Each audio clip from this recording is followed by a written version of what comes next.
बायला साधू कळलंच असं नाही, एकतर पहिली फजिती झाली, साधू कळला नाही म्हणून तिथं जावं लागलं. साधू म्हणून त्याचा सत्कार केला जो अभक्त होता त्याचा, कोणाचा? रावणाचा. आता इथं ओरिजिनल साधू असून सुद्धा कळला नाही आणि राग आला.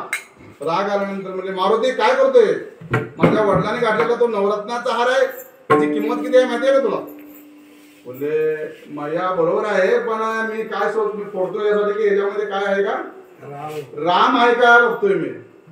काय म्हणले याच्यामध्ये राम, तुझ्यात आहे का राम, तुझ्यात राम आहे का म्हटल्या बरोबर काय केलं, रामच नाही आपल्या सकट सीता माई सकट राम पंचायतन दाखवलं, राम लक्ष्मण सीता सगळेजण हे दाखवलं.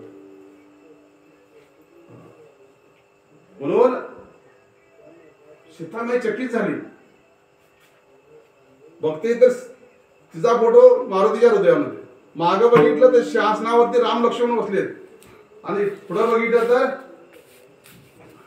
म्हणून भक्ताच्या हृदयामध्ये जो राम आहे ना, सर्वागटी राम देहादेही एक सूर्यप्रकाशक शस्त्रस्मी, तो भक्ताच्या हृदयामध्ये वास्तव्य करतो, भक्ताची सर्व कामे करण्यासाठी वास्तव्य करतो. हेच अभंगाच्या पहिल्या प्रमाणात सांगतो.